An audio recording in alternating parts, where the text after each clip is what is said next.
sa atin ng Diyos ni Jesus. Ang stress parang damit.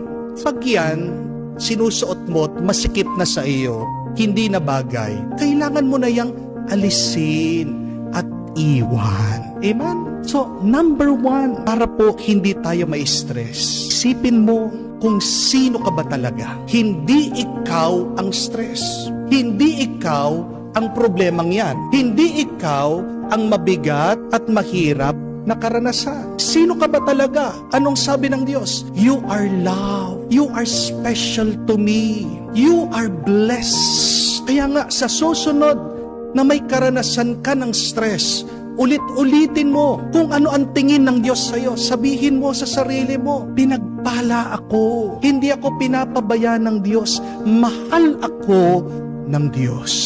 Amen? Again, wag na wag niyo pong sasabihin, stress ako.